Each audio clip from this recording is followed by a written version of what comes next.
ẹ jẹ́ kí a gbàdúrà ní orúkọ Jésù. Bàbá wa àti Ọlọ́run wa, a gbé ọ̀gá, Olúwa gba ọpẹ́ wa nítorí pé ìwọ ni Ọlọ́run, ò yí padà. A dúpẹ́ ibi tí ẹ ti ń mú wa bọ̀, ibi tí ẹ mú wa dé. A dúpẹ́ ibi ìyanu tí ẹ mú wa lọ fún ọ̀sẹ̀ tuntun yìí, tẹ́ jẹ́ kó ṣojú wa láyọ̀ àti àlàáfíà. Bàbá wa àti Ọlọ́run wa, ò ṣé, Olúwa gba ọpẹ́ wa ní orúkọ Jésù Kristi ti Násárẹ́tì. Olúwa gba ẹ̀yìn wa. A dúpẹ́ lọ́wọ́ rẹ Ọlọ́run wa nítorí wípé ẹ wà ní àtiwá, ẹ mú wa sùn láyọ̀, ẹ mú wa ń jí láyọ̀. A dúpẹ́ nítorí pé a gbé ọwọ́ wa, ó ṣe é gbé, a gbé ẹsẹ̀ wa, ó ṣe é gbé. A la inú wa, a fi sọ̀rọ̀, a la ojú wa, a fi ríran. Olè ara, olè ẹ̀mí, ó jẹ́ ó jà wá, ó jẹ́ kí ilé wa di ibùgbé àwọn ọlọ́ṣà.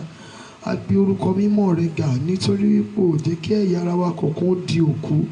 A fi ìfọpẹ́ fọlá fún orúkọ rẹ, fún ibi tí ẹ ti mú wa bọ̀ yìí, fún ibi tí ẹ mú wa dé, fún ibi rere tí Ọlọ́run fi àánú àti ìyanu ńlá mú wa lọ. A dúpẹ́ fún ìrìn àjò ayé wa tí ẹ ń bá wa rìn. adúpẹ́ nítorí pé òjá ṣubú fẹ́nikẹ́ni dìde àfarapa a gbé orúkọ mímọ́ rẹ ga ọlọ́run tó ń gbé ibi gíga ó ṣe olúwa gba ọpẹ́ wa lórí gbogbo altar of prayer pátá àtàwọn tó wà ní ìlú yìí àtàwọn tó wà ní òkè òkun mo gbé orúkọ mímọ́ rẹ ga nítorí pé ó jẹ́ ká gbọ́ ibi lórí ẹnikẹ́ni mo dárí gbogbo ògo sí ọ nítorí pé ó sọ ìpinnu ọ̀tá ó sọ di asán mo gbé ọ̀gá ọlọ́run Ísírẹ́lì ó ṣe olúwa gba ọpẹ́ wa bàbá ayérayé gba ẹ̀yìn wa gbogbo àìpẹ́ àti àbùkù ẹ̀ṣẹ̀ wa olúwa dáríjì wa ẹ̀ṣẹ̀ wa nínú ọ̀rọ̀ ẹnu èrò ọkàn wa ìhùwàsí wa ẹ̀ṣẹ̀ tí ó ní jẹ́ kí ọlọ́run gbọ́ tiwa ní àárọ̀ yìí olúwa fàánú dáríjì ní orúkọ Jésù olúwa yà wá sí mímọ́ bàbá wa àti ọlọ́run wa sọ wá di mímọ́ ní orúkọ Jésù Kristi adé síwájú rẹ ní àárọ̀ yìí olúwa járí ọ ọwọ́ agbára ìgbàlà rẹ ní orúkọ Jésù olúwa náà ní ọ̀sẹ̀ yìí olúwa járí ọ ní gbogbo ọ̀nà ní ọ̀nà wa gbogbo olúwa járí ọ ní orúkọ Jésù olùgbàlà ìbùkún àgbà ìyanu ìbùkún àgbọ̀n ọ̀pẹ ní orúkọ Jésù olúwa rán sínú ayé wa ní ọ̀sẹ̀ yìí ní orúkọ Jésù olùgbàlà olúwa sọ wá di ẹni ìbùkún a ó máa gbé ọ̀gá Jésù Kristi olúwa wa ẹ jẹ́ á gbóhùn ọpẹ́ wa sókè sí ọlọ́run wípé ayérayé bàbá ó ṣe fún oore rẹ lórí mi lórí ilé mi lórí gbogbo rere tí ó ṣe fún mi ẹ jẹ́ ká dúpẹ́ lọ́wọ́ ọlọ́run wípé bàbá ayérayé ó ṣe àmọrírì rẹ nítorí pé wà ní àtiwá òfin wa lè fi ọ̀tá lọ́wọ́ àdúrà ọpẹ́ ní orúkọ Jésù Kristi bàbá ayérayé ó ṣe adúgbàgbé ọ̀gá fìyìn fún orúkọ rẹ ní àárọ̀ yìí nítorí pé wọ́n ní ọlọ́run ò yí padà a yìn ọ́ a fìyìn fún orúkọ rẹ a gbé ọ̀gá nítorí pé ó dára a gbé ọ̀gá nítorí pé ó ṣe ọlọ́pọ̀lọpọ̀ àánú rẹ dúró láéláé ọlọ́run Ísírẹ́lì ó ṣe olúwa ó ṣe olúwa ó ṣe olúwa ó ṣe olúwa gba ọpẹ́ wa bàbá ayérayé gba ẹ̀yìn wa adúpẹ́ fún bí tiẹ̀ tí mú wa bọ̀ adúpẹ́ fún bí tiẹ̀ mú wa dé adúpẹ́ bí ìyanu tiẹ̀ mú wa lọ adúpẹ́ torí pé gbógun wa jà adúpẹ́ pé ẹgbẹ́ ẹjọ́ wa wí a gbé orúkọ mímọ́ rẹ ga o ò jẹ́ kó rí wa gba ìbọ̀dẹ̀ ìṣẹ̀dá wa kò gba ibi adúpẹ́ torí pé bí a ti ń lọ láyọ̀ là ń bọ̀ láyọ̀ adúpẹ́ torí pé ìrìnàjò ọ̀sẹ̀ yìí adúpẹ́ torí pé ọlọ́run yóò fi àánú bá wa rìn a gbé orúkọ mímọ́ rẹ ga o ṣe ọlọ́run Ísírẹ́lì ọlọ́run gba ọpẹ́ wa olúwa gba ẹ̀yìn wa olúwa gba ọpẹ́ wa olúwa gba ẹ̀yìn wa Jésù Kristi olúwa wa ẹ jẹ́ á jẹ́wọ́ ẹ̀ṣẹ̀ wa fún ọlọ́run olúwa ní gbogbo ọ̀nà tí mo ti gbàṣẹ sí ọ fi àánú dáríjì mi ẹ̀ṣẹ̀ tí ò ní jẹ́ kí n rí ọ bí ọlọ́run ní ọ̀sẹ̀ yìí ẹ̀ṣẹ̀ tí ò ní jẹ́ kí ọlọ́run ó kọ bí ire sí mi olúwa fàánú dáríjì mi olúwa dárí gbogbo ẹ̀ṣẹ̀ mi jì mí gbogbo ẹ̀ṣẹ̀ mi nínú ọ̀rọ̀ ẹnu mi èrò ọkàn mi ìhùwàsí mi olúwa fàánú dáríjì gbogbo ọ̀nà tí mo ti gbà kọjá àyè mi sí ọ olúwa fàánú dáríjì ẹ̀ṣẹ̀ àìgbàgbọ́ ẹ̀ṣẹ̀ àìyàn ẹ̀ṣẹ̀ àìka bíbélì ẹ̀ṣẹ̀ àìgbàdúrà sí ọ ẹ̀ṣẹ̀ àìwàásù ọ̀rọ̀ rẹ olúwa ní gbogbo ọ̀nà tí mo ti gbàṣẹ sí ọ yìí olúwa fàánú dáríjì mi ó yá àdúrà ní orúkọ Jésù ní orúkọ Jésù ní orúkọ Jésù Kristi ti Násárẹ́tì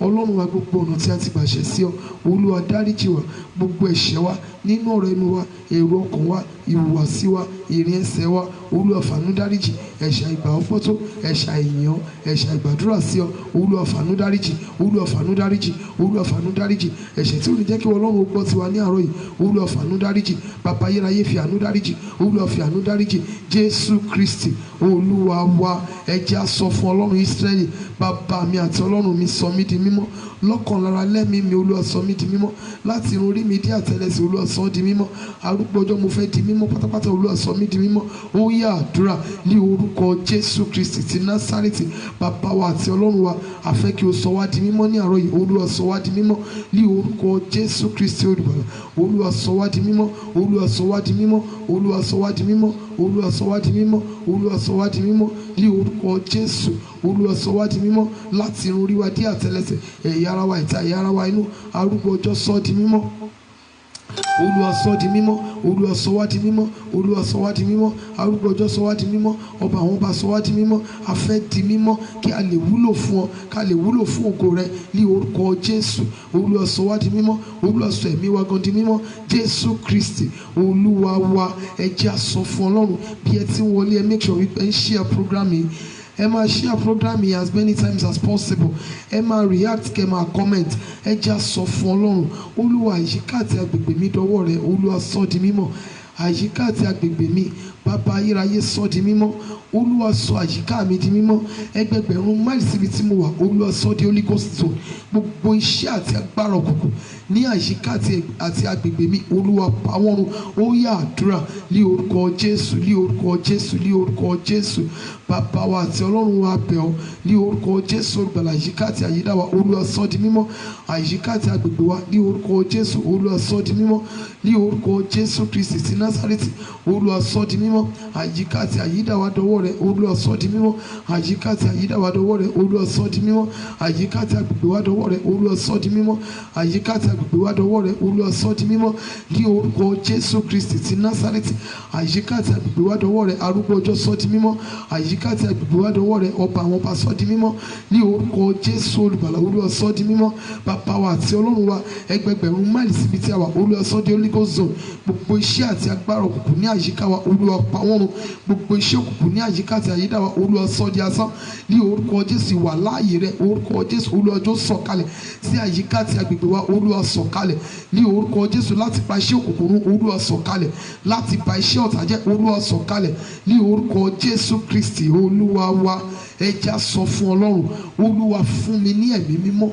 Olúwa fi ẹ̀mí mímọ́ pẹ̀lú iná àṣẹ àti agbára kún inú mi. Mo fẹ́ di alágbára nínú rẹ̀. Mo fẹ́ di alágbára nínú agbára ipá rẹ̀. Mo fẹ́ di alágbára nípa ti ara àti nípa ti ẹ̀mí. Ọlọ́run tó pọ̀ ní ipá àti agbára, Olúwa sọ mí di alágbára. Fi ẹ̀mí mímọ́ pẹ̀lú iná àṣẹ àti agbára kún inú mi. Agbára má fi bí ṣe, má fi bí lọ, má fi bí dánwò. Olúwa gbé wọ̀ mí. Agbára tí ọ̀fà kì í bà. Agbára tí ayé kì í fi bí ṣe. Agbára tí ò ṣe é dè lókun. Agbára tí ò ṣe é ta lọ́fà. Agbára tí mú ni rìn jìnnà. Agbára tí mú ni mú ìrun òkú ṣe. Agbára tí ń gba ogun ayé ẹni jà. Agbára tí ń gba ẹjọ́ ẹni wí. Agbára yìí ni mo béèrè fún ní àárọ̀ yìí. Olúwa gbé wọ̀ mí. Olúwa gbé agbára rẹ wọ̀ mí. Agbára Ọlọ́run láti ọ̀run wá, Olúwa fi kún inú mi. Agbára Ọlọ́run ní kí a béèrè fún ní àárọ̀ yìí. Olúwa fi agbára rẹ kún inú mi. Agbára rẹ ni mo béèrè fún. Agbára rẹ ni mo béèrè fún. Agbára tó gun ayé òfin nílé mi bá. Agbára tó òfin nílé mi mú. Agbára tó òfin nílé mi pa. Agbára tí mi òfin ní ṣubú fẹ́nikẹ́ni dìde. Olúwa gbé wọ̀ mí. Ẹ̀mí mímọ́ pẹ̀lú iná àṣẹ àti agbára. Agbára ìgbóhùn ìjìnlẹ̀. Agbára ìríran ìjìnlẹ̀. Agbára ìfèdèsọ̀rọ̀. Agbára ìmọ̀ ẹ̀mí yàtọ̀. Olúwa gbé wọ̀ mí ní àárọ̀ yìí. Ó yá àdúrà ní orúkọ Jésù, ní orúkọ Jésù, ní orúkọ Jésù Kristi ti Násárẹ́tì. Ọlọ́run wa béèrè fún ẹ̀mí mímọ́ pẹ̀lú iná àṣẹ àti agbára. Olúwa gbé wọ̀ wá ní orúkọ Jésù Kristi ti Násárẹ́tì. Ẹ̀mí mímọ́ pẹ̀lú iná àṣẹ àti agbára, Olúwa fi kún inú wa. Àtẹ̀mí àtàwọn ọmọ tí Ọlọ́run fi fún mi, àtọkọ àti gbogbo àwa altar of prayer members, gbogbo àwọn interpreters ní orúkọ Jésù. Olúwa fi ẹ̀mí mímọ́ pẹ̀lú iná àṣẹ àti agbára rẹ kún inú wa. Agbára tí ò ṣe é dè lókun, agbára tí ò ṣe é ta lọ́fà. Agbára Ọlọ́run ní orúkọ Jésù olùgbàlà, Olúwa gbé wọ̀ wá. Agbára rẹ ni a béèrè fún ní orúkọ Jésù, Olúwa gbé wọ̀ wá. Agbára rẹ ni a béèrè fún ní orúkọ Jésù, Olúwa gbé wọ̀ wá. Agbára rẹ ni a béèrè fún ní orúkọ Jésù, Olúwa gbé wọ̀ wá. Agbára ìmọ̀ ẹ̀mí yàtọ̀. Agbára Ọlọ́run alààyè. Agbára ẹ̀mí mímọ́ ní orúkọ Jésù, Olúwa gbé wọ̀ wá. Ẹ̀bùn ẹ̀mí mẹ́sàn-án, èso ẹ̀mí mẹ́sàn-án, ẹ̀mí méje tí Ọlọ́run, Olúwa fi kún inú wa ní orúkọ Jésù olùgbàlà. Agbára ìgbóhùn ìjìnlẹ̀. Agbára ìríran ìjìnlẹ̀. Agbára ìmọ̀ ẹ̀mí yàtọ̀. Agbára yìí ni a béèrè fún, Olúwa gbé wọ̀ wá. Agbára táwọn fi máa rí ọ̀nà wa. Agbára yìí ni a béèrè fún ní orúkọ Jésù, Olúwa gbé wọ̀ wá. Agbára táwọn fi ní ṣubú fẹ́nikẹ́ni dìde, Olúwa gbé wọ̀ wá. Agbára táwọn yóò fi ní nà wá lánàá sáré. Agbára táwọn fi ní fi ìrun rí wa dààmú wa. Agbára yìí ni a béèrè fún, Olúwa gbé wọ̀ wá. Olúwa gbé agbára rẹ wọ̀ wá. Ayérayé gbé agbára rẹ wọ̀ wá. Ọba àwọn ọba gbé agbára rẹ wọ̀ wá. Jésù Kristi Olúwa wa. Ẹ jẹ́ á sọ fún Ọlọ́run Ísírẹ́lì pé ìwọ Ọlọ́run mi, mo bẹ̀ ọ́, jẹ́ kí ọ̀run àánú ṣí fún mi ní àárọ̀ yìí. Mo tún bẹ̀rẹ̀ ọ̀sẹ̀ tuntun. Mi ò fẹ́ lò lásán. Mi ò fẹ́ lò bí mo ti lò gbogbo àwọn ọ̀sẹ̀ tí mo lò sẹ́yìn nínú ọdún yìí láì ní ẹ̀rí. Mo fẹ́ kí ọ̀run àánú, ọ̀run testimony ńlá, mo fẹ́ kó ṣí fún mi. Olúwa ṣàánú fún mi. Jẹ́ kí ọ̀run àánú ṣí fún mi ní àárọ̀ yìí. Ọ̀run àánú, ọ̀run ojú rere, Olúwa jẹ́ ó ṣí fún mi ní àárọ̀ yìí. Ó yá àdúrà ní orúkọ Jésù, ní orúkọ Jésù, ní orúkọ Jésù. Olúwa Ọlọ́run Ísírẹ́lì, jẹ́ kí ọ̀run àánú ṣí fún wa ní àárọ̀ yìí. Arúgbó ọjọ́ ẹni ìgbàanì, jẹ́ kí ọ̀run àánú ṣí fún wa ní àárọ̀ yìí. Ọ̀run àánú ńlá, Olúwa jẹ́ ó ṣí fún wa ní àárọ̀ yìí. Ní orúkọ Jésù Kristi ti Násárẹ́tì. Ọlọ́run Ísírẹ́lì, mo bẹ̀ ọ́, àtẹ̀mí àtàwọn ọmọ tí o fi fún mi, àtọkọ àti gbogbo altar of prayer members, gbogbo gbogbo àwọn interpreters pátá ní orúkọ Jésù olùgbàlà. Ọ̀run àánú ńlá Olúwa jọ̀ọ́ ṣí fún wa. Ọ̀run àánú ńlá Olúwa jọ̀ọ́ ṣí fún wa. Ọ̀run àánú ńlá ó yá máa ṣí fún wa. Ọ̀run àánú ńlá, ọ̀run ìmúṣẹ àdúrà ó yá máa ṣí fún wa. Ọ̀run ìgbéga, ọ̀run ìgbédìde ó yá máa ṣí fún wa ní orúkọ Jésù Kristi ti Násárẹ́tì. Olúwa Ọlọ́run Ísírẹ́lì jẹ́ kí ọ̀run àánú ṣí fún wa ní orúkọ Jésù olùgbàlà. Ọ̀run àánú ńlá Olúwa jọ̀ọ́ ṣí fún wa ní orúkọ Jésù. ọ̀run àánú ńlá Olúwa jọ̀ọ́ ṣí fún wa ní orúkọ Jésù. ọ̀run àánú ńlá Olúwa jọ̀ọ́ ṣí fún wa Jésù Kristi Olúwa wa. Ẹ jẹ́ á sọ fún Ọlọ́run. Bí ẹ ti wọlé, ẹ má gbàgbé láti máa share program yìí. Ẹ má gbàgbé láti máa invite àwọn ènìyàn wọlé. Bákan náà ẹ máa react, kẹ máa comment. Olúwa, ní ọ̀sẹ̀ tí mo bẹ̀rẹ̀ yìí, Olúwa bá mi rin ìrìn àjò ọ̀sẹ̀ yìí, má jẹ́ n farapa. New week's blessing. Olúwa má jẹ́ n farapa. Ìrìn àjò ọ̀sẹ̀ tuntun tí mo bẹ̀rẹ̀ yìí, Olúwa bá mi rìn. Ìrìn àjò ọ̀sẹ̀ yìí tí mo bẹ̀rẹ̀ yìí, Olúwa bá mi rìn, má jẹ́ n farapa o. Ní ọ̀sẹ̀ yìí má jẹ́ n rógun àkóbá, má jẹ́ n ṣìrìn, má jẹ́ n ṣubú sọ́wọ́ ọ̀tá.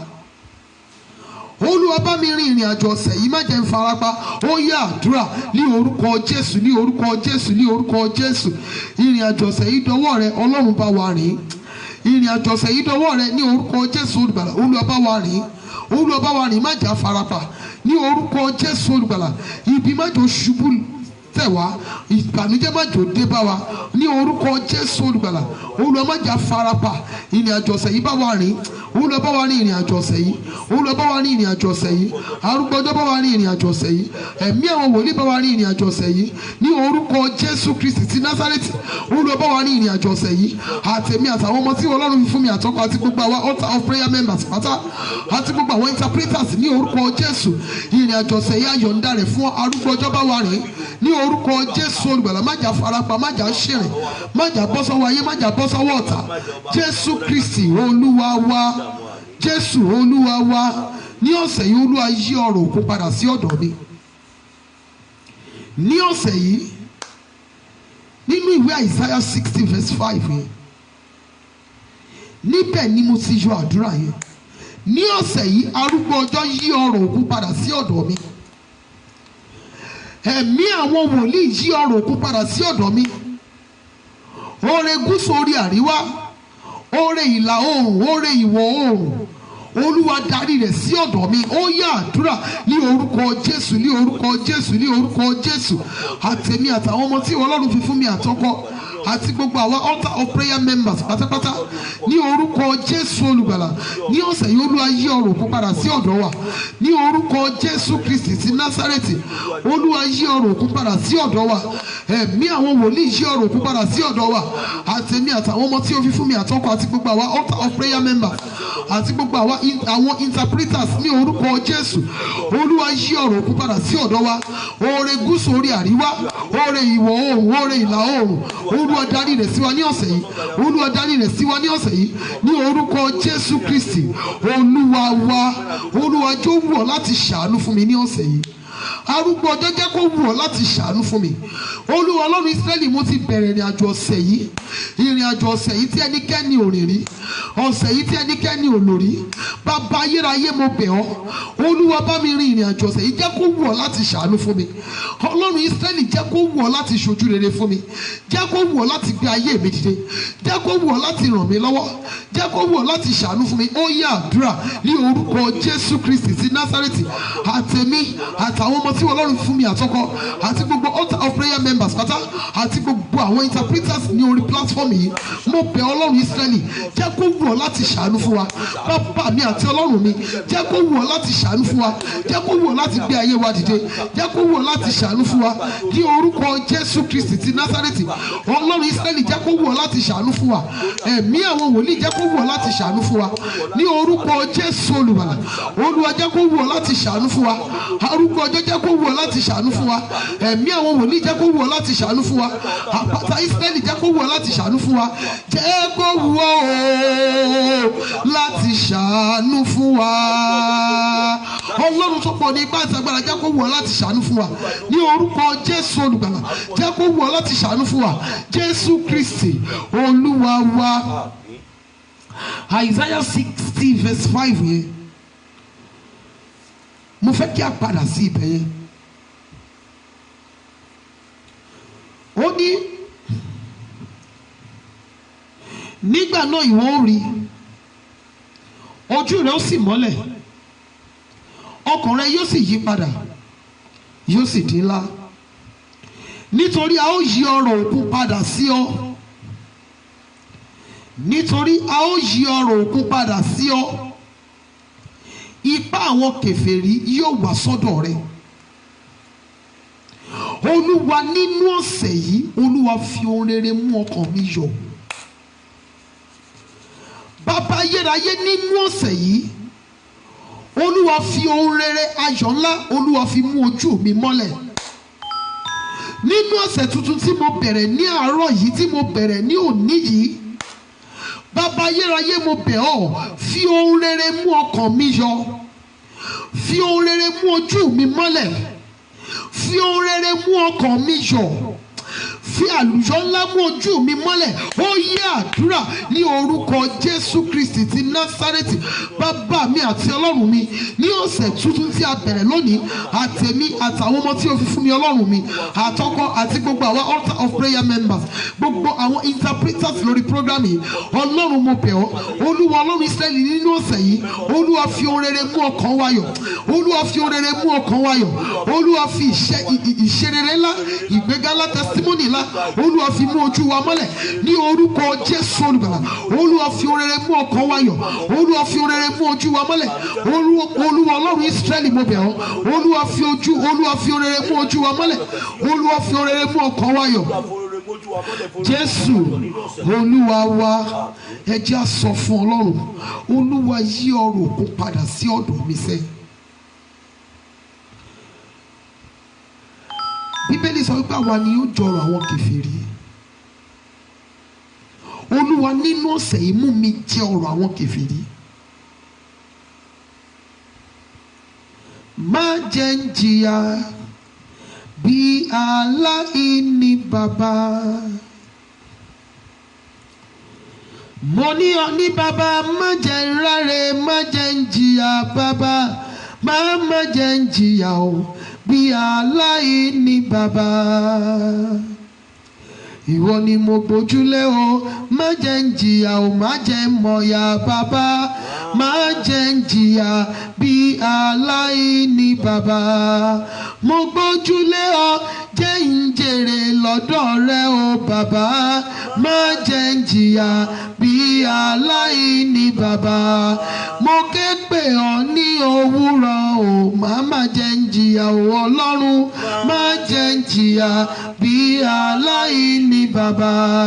Má jẹ́ ń jìyà, má jẹ́ ń ráre Ọlọ́run ayọ̀ mi o, má jẹ́ ń jìyà bí aláìní bàbá.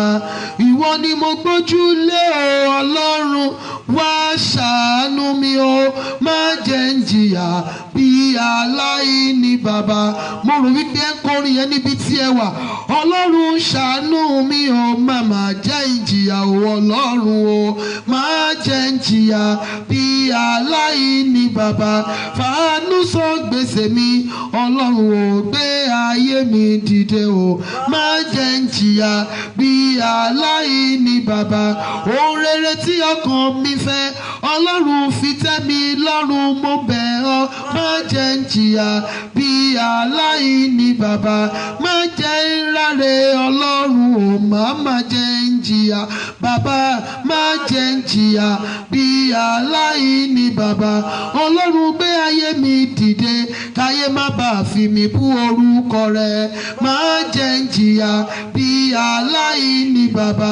Mo ní ọ ní bàbá tó ju bàbá, Ọlọ́run dìde fún ìrànlọ́wọ́, má jẹ́ ń jìyà bí aláìní bàbá. Lórí àwọn ọmọ tí o fi fún wa Ọlọ́run o, má jẹ́ àmọ̀yà o Ọlọ́run, má jẹ́ àjìyà bí aláìní bàbá. Ìwọ la gbójúlé o Ọlọ́run dìde bí bàbá lórí ọ̀rọ̀ wa má jẹ́ a jìyà bí aláìní bàbá. Ìyà jẹ ọmọ aláìní ìyá o, ìyà jẹ ọmọ aláìní bàbá o Ọlọ́run jẹ́ a jìyà bí aláìní bàbá. Má jẹ́ káyé ṣe wá o bí ó ṣe wù wá Ọlọ́run o, à ń bẹ̀ ọ́ o má jẹ́ a jìyà o bí aláìní bàbá. Ọlọ́run ṣàánú fún mi, má jẹ́ ń jìyà bí aláìní bàbá ní ọ̀sẹ̀ yìí. Má jẹ́ ń jìyà, má jẹ́ ń jìyà bí iṣu. Má jẹ́ ń jìyà, má jẹ́ ń múyà bí omi. Ìyà àpawọ̀ ògo mọ́ni lára. Má jẹ́ mọ́wọ́ ìyà lára o Ọlọ́run mi. Arúgbó ọjọ́ ní ọ̀sẹ̀ yìí jẹ́ kó wù ọ́ láti ṣàánú fún mi. Bàbá ayérayé jẹ́ kó wù ọ́ láti ràn mí lọ́wọ́. Bàbá mi àti Ọlọ́run mi jẹ́ kí n jọrọ̀ àwọn kèfèrí ní ọ̀sẹ̀ yìí. Yí ọ̀rọ̀ òkun padà sí ọ̀dọ̀ mi. Má jẹ́ ń jìyà bí aláìní bàbá. Má jẹ́ mọ́wọ́ ìyà lára. Ọlọ́run dìde fún ìrànlọ́wọ́ mi ní ọ̀sẹ̀ yìí. Tẹ́ bá ti ṣe program yìí ẹ ṣe bẹ́ẹ̀. Ọlọ́run mo ti ní ọ, Ọlọ́run mo ní ọ ní bàbá. Má jẹ́ ń jìyà bí aláìní bàbá. Yí ọ̀rọ̀ òkun padà sí ọ̀dọ̀ mi jẹ́ kí n jọrọ̀ àwọn kèfèrí. Àwa ni yóò jọrọ̀ àwọn kèfèrí o, ṣóhun níwé mímọ́ wí. Àwa ni yóò jọrọ̀ àwọn kèfèrí o, ṣóhun níwé mímọ́ sọ. Mú mi mú ọmú àwọn ọba o, mú mi jẹ wàrà wọn bọ̀rọ̀ kìíní. Èmi ni wọ́n jọrọ̀ àwọn kèfèrí o, ṣóhun níwé mímọ́ wí. Èmi ni yóò jọrọ̀ àwọn kèfèrí o, ṣóhun níwé mímọ́ sọ. Ní ọ̀sẹ̀ yìí arúgbó ọjọ́ mú mi jẹ ọ̀rọ̀ àwọn kèfèrí, mú mi mú ọmú àwọn ọba, mú mi jẹ wàrà àwọn bọ̀rọ̀ kìíní. Listen to me ma. Àwọn kan wà tó jẹ́ wípé wọ́n wà ní ibi gíga ṣùgbọ́n Ọlọ́run ò dá wọn mọ̀. Nígbà tí Ọlọ́run bá mú yín jẹ ọ̀rọ̀ àwọn kèfèrí, wọ́n á fi ọ̀rọ̀ wọn, wọ́n á fi bọ yín, wọ́n á fi sìn yín. Wọ́n á fi ọ̀rọ̀ wọn, wọ́n á fi respect yín ni. Nígbà tí solution kan tó ń ṣe wọ́n bá wà lọ́wọ́ yín, Ọlọ́run Ísírẹ́lì ní ọ̀sẹ̀ tí mo bẹ̀rẹ̀ yìí mú mi jẹ ọ̀rọ̀ àwọn kèfèrí. Yí ọ̀rọ̀ òkun padà sí ọ̀dọ̀ mi. Ó yẹ àdúrà ní orúkọ Jésù Kristi ti Násárẹ́tì. Àtẹ̀mí àtàwọn ọmọ tí Ọlọ́run fi fún mi àtọkọ àti gbogbo àwọn altar of prayer members, gbogbo àwọn interpreters lórí program yìí ní orúkọ Jésù olùgbàlà. Ní ọ̀sẹ̀ tuntun yìí a ó jẹ ọ̀rọ̀ àwọn ọba, a ó mú ọmú àwọn ọba, a ó jẹ wàrà àwọn bọ̀rọ̀ kìíní. Ní orúkọ Jésù olùgbàlà Ọlọ́run yóò yí ọ̀rọ̀ àwọn kèfèrí, yóò yí padà sí ọ̀dọ̀ wa, yóò yí ọ̀rọ̀ òkun padà sí ọ̀dọ̀ wa. A ó jẹ ọ̀rọ̀ àwọn kèfèrí ní orúkọ Jésù Kristi ti Násárẹ́tì. Ọlọ́run Ísírẹ́lì yóò wù ọ́ láti ṣàánú fún ọ ní orúkọ Jésù olùgbàlà. Òun ní ohun tí a bá bèrè ní etí rẹ ní ìwọ Ọlọ́run yóò ṣe. Ohun tí a bèrè ní ọwọ́ rẹ ní àárọ̀ yìí ní orúkọ Jésù olùgbàlà. Olúwa jọ̀ọ́ wù ọ́ láti ṣàánú fún wa, jọ̀ọ́ wù ọ́ láti gbé ayé wa dìde, jọ̀ọ́ wù ọ́ láti gbé ayé wa dìde ní orúkọ Jésù olùgbàlà. Ní ọ̀sẹ̀ yìí ní orúkọ Jésù Olúwa kọ bí ire sí wa, Jésù Kristi Olúwa wa. Àdúrà yẹn mo fẹ́ kí a gbà ní ìgbà kan sí. Ọlọ́run yí ọ̀rọ̀ òkun padà sí ọ̀dọ̀ mi. Ó ṣàwà nínú Bíbélì. Olúwa yí ọ̀rọ̀ òkun padà sí ọ̀dọ̀ mi. Jẹ́ kó wù Ọlọ́run láti dá sí mi ní àárọ̀ yìí. Jẹ́ kó wù ọ́ arúgbó ọjọ́ láti dá sí mi ní àárọ̀ yìí. Jẹ́ kó wù ọ́ láti ṣàánú fún mi.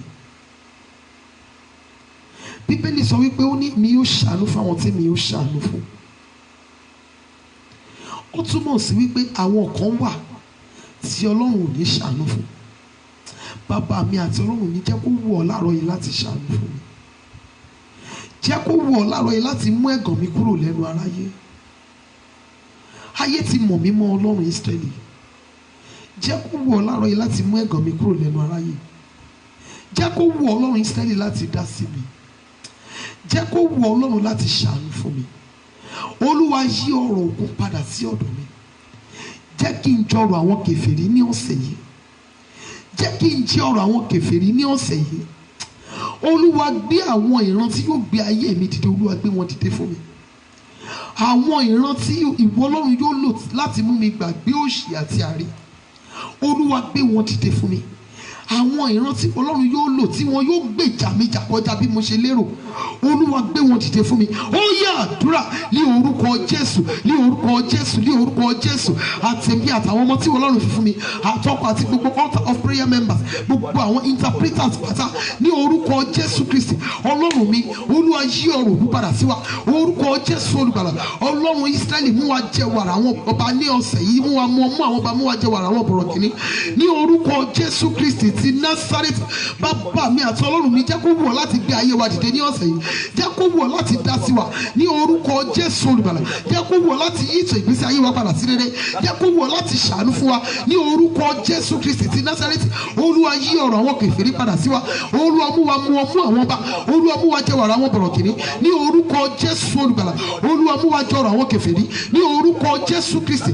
Olúwa mú wa jẹ ọ̀rọ̀ àwọn kèfèrí ní orúkọ Jésù Kristi. Olúwa wa, ẹ jẹ́ sọ fún Ọlọ́run, Olúwa, ta lẹni tí ìwọ Ọlọ́run ti yọ̀ǹda ìbùkún fún ṣùgbọ́n tí ò lò ní ọ̀nà tó tẹ́ Ọlọ́run? Ta lẹni tó ti yan áńgẹ́lì àánú àti áńgẹ́lì ìbùkún sí ṣùgbọ́n tó ti bí wọn nínú?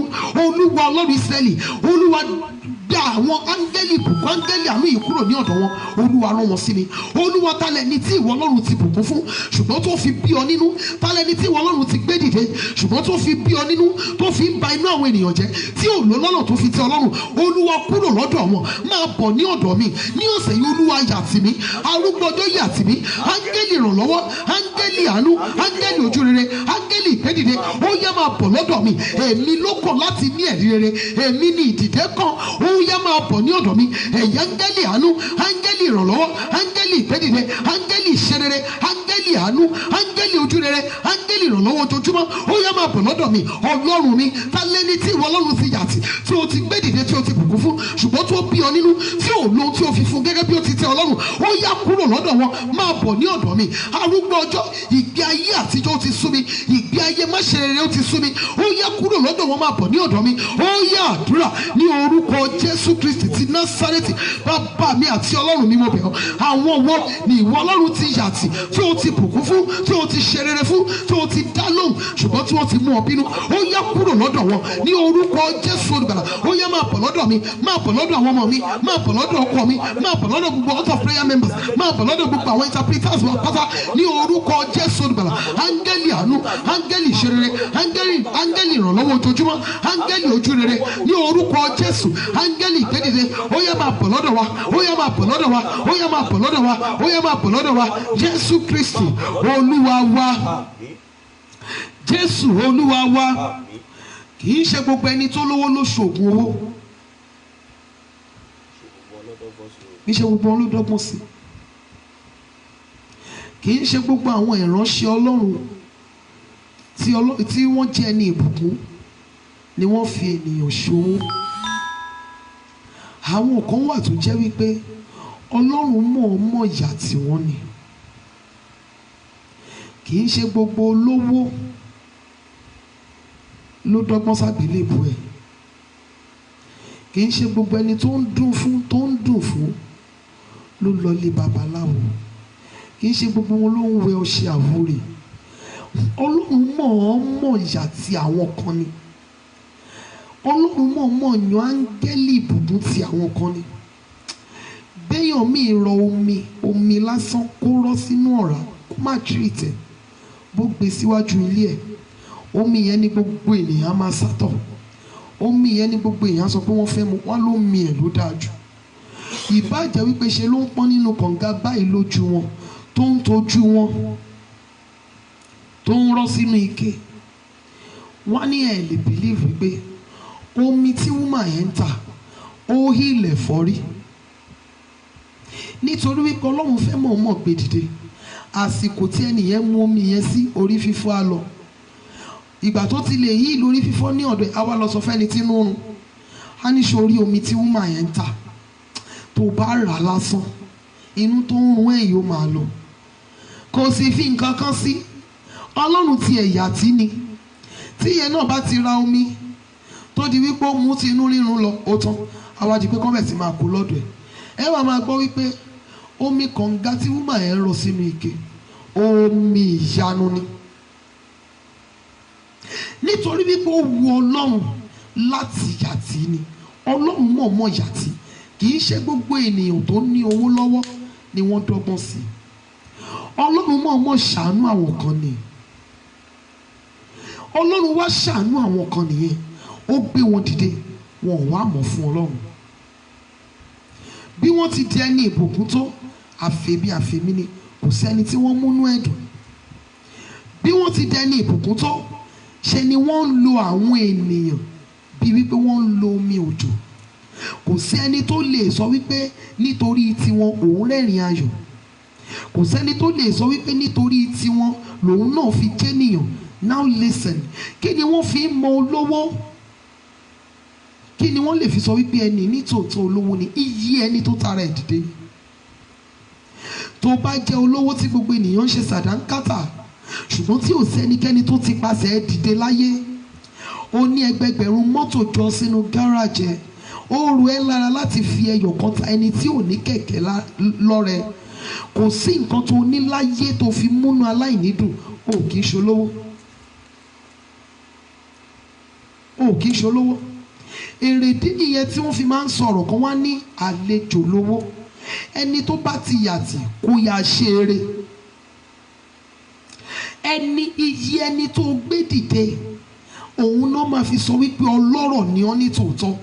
If you are rich, if the Lord has blessed you, tó jẹ́ wípé ní tòótọ́ ìbùkún Ọlọ́run ni ó wà nínú ayé yín, mọ́mì dádì, ṣùgbọ́n tí ojúmọ́ kan mọ́ tó jẹ́ wípé aláìní ò jẹ́ nínú oúnjẹ yín, gbogbo àwọn tó ń bá yín ṣiṣẹ́ pátápátá ẹ ti place wọn lórí pé ṣèbí ó ń gba sálárì ẹ̀.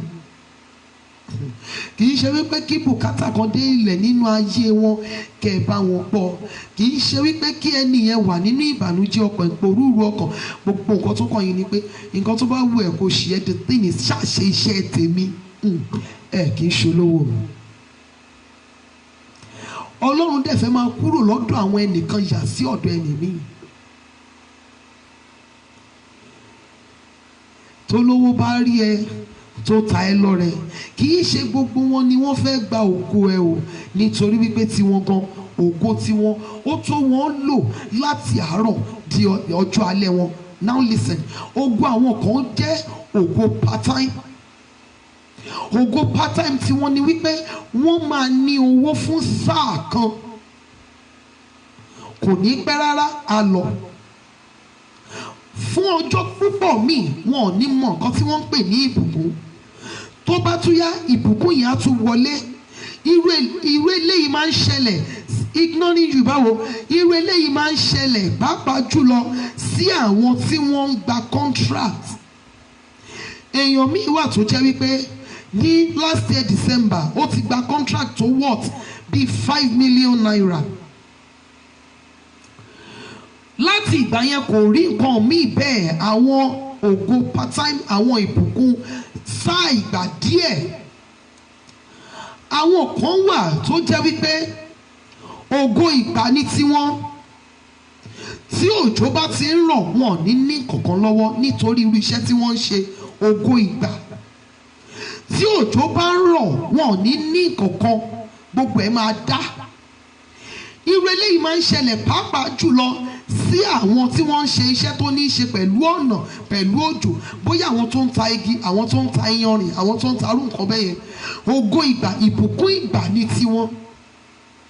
Nígbà tó bá di ìgbà ọ̀gbẹlẹ̀, gbogbo nǹkan á máa lọ déédéé fún wọn. Àwọn kan wà ògo ìgbà àti àsìkò ní tiwọn. Tí àwọn kan bá ti wà nínú àwẹ̀, irú àwọn ẹlẹ́sìn kejì, gbogbo ìgbà tí wọ́n wà nínú àwẹ̀ wọn, irú iṣẹ́ àwọn ẹni bẹ́ẹ̀ máa dọ̀, nítorí wípé ìbùkún àti ògo ìgbà àti àsìkò ní tiwọn. Tí ìṣẹ̀lẹ̀ kan bá ti ṣẹlẹ̀, ó máa dín ìbùkún wọn kù. Ìbùkún wọn kò ní lọ bí ó ti yẹ kó lọ mọ́. Àwọn kan dẹ̀ wà tó jẹ́ wípé ògo ọdún ní tiwọn. Wọ́n lè fi odidi ọdún méjì, ọdún mẹ́ta kí wọ́n fi ràn bí oòrùn, kí wọ́n fi ní owó lẹ́yìn ìgbà yẹn títí di ìgbà tó máa fi jáde láyé wọ́n lè má ní irú ìbùkún bẹ́ẹ̀ mọ́.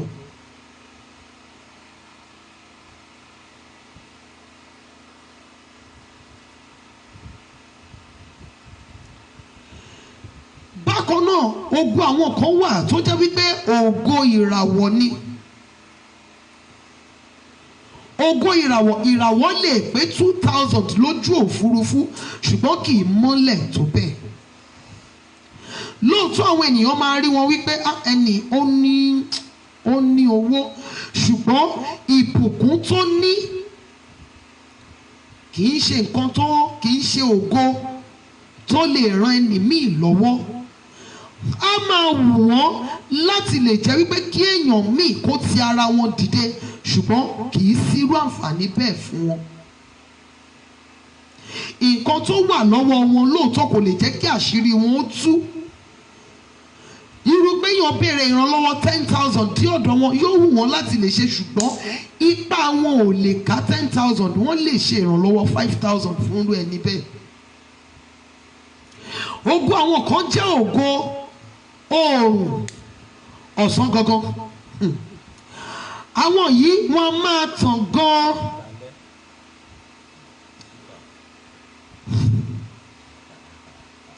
wọ́n máa tàn gan tó jẹ́ wípé ògo wọn á máa tàyàn lára.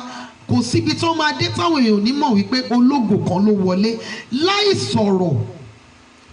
ìbá wọn kí wọ́n wọ just top and jean skirt àbí jean trouser anywhere tó bá dé everybody will know. ọ̀rọ̀ wọn máa dàbí àfin láàrin ọjà ni kò sí ibi tí wọ́n bá wọ̀ wọ́n máa mọ̀ pé yes ẹni yìí dé. ògo wọn máa ràn ọ̀pọ̀lọpọ̀ orí lọ́wọ́. ògo wọn a lè pe ògo Dangote ní ògo oòrùn nítorí púpọ̀ nínú ohun tó ń ṣe àwọn ènìyàn ń jẹ níbẹ̀. ògo oòrùn a máa ràn gan débi wípé láì tiẹ̀ fi ẹnu ara wọn sọ̀rọ̀ people will know pé nítòótọ́ Ọlọ́run wà lọ́dọ̀ ẹni yìí. wọ́n lè wà ní ìránṣẹ́ Ọlọ́run, wọ́n lè wà lóníṣẹ́ ọwọ́, wọ́n lè wà ní businessman businesswoman. àwọn kan wà tó jẹ́ pé ògo oòrùn ní tiwọn. when you want to raise a standard against them Ọlọ́run máa bínú sí rẹ̀ níbẹ̀ ni. wọn ò ṣe é bínú sí, wọn ò ṣe é bájà, wọn ò ṣe é gbéṣẹ́ pé wọn ò ṣe é gbégẹ́gùn nítorí wípé Ọlọ́run fúnra rẹ̀ ló yà tí wọ́n.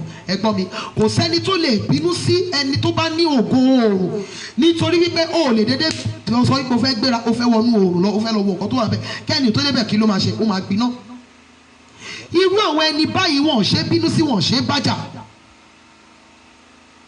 àwọn ènìyàn dẹ̀ máa benefit nínú nǹkan tí Ọlọ́run fi pamọ́ sínú ayé wọn. àwọn kan wà tó jẹ́ wípé ògo òṣùpá ní tiwọn. nígbà tó máa ti ń wọ ọwọ́ alẹ́ ayé wọn ni wọ́n ṣe máa gbádùn ayé wọn. wọ́n pẹ̀lú wípé ó dẹ̀ ti ń di ọwọ́ alẹ́ fún wọn, àwọn ènìyàn á máa benefit láti ara wọn. àwọn èèyàn á máa jẹ láti ara wọn. nǹkan kan tó wà níbẹ̀ ni wípé kì í pẹ́ púpọ̀ sígbà tí ọwọ́ wọn bẹ̀ sí ń jí tí wọ́n máa ń ré kọjá lọ. àwọn ènìyàn á bẹ̀ sí máa sọ̀rọ̀ wípé igi tó tọ́ kì í pẹ́ nígbó. nígbà tí àwọn ènìyàn bẹ̀ sí ń tara wọn dìde tí wọ́n ń ṣe nígbà yẹn ni wọ́n máa ń ré kọjá lọ. Ọlọ́run ti yà ti àwọn kan tó jẹ́ wípé ògo evergreen ní tiwọn. májẹ̀mú tí ó gbé ìjọba Ọlọ́run ró ni májẹ̀mú ògo tiwọn. ẹni kí ló túmọ̀ sí? Bíbélì sọ wípé ó ní ìlú Ọlọ́run ó ní kò sí ọ̀sán tàbí òru, gbogbo ẹ̀ ó mọ́lẹ̀ ni.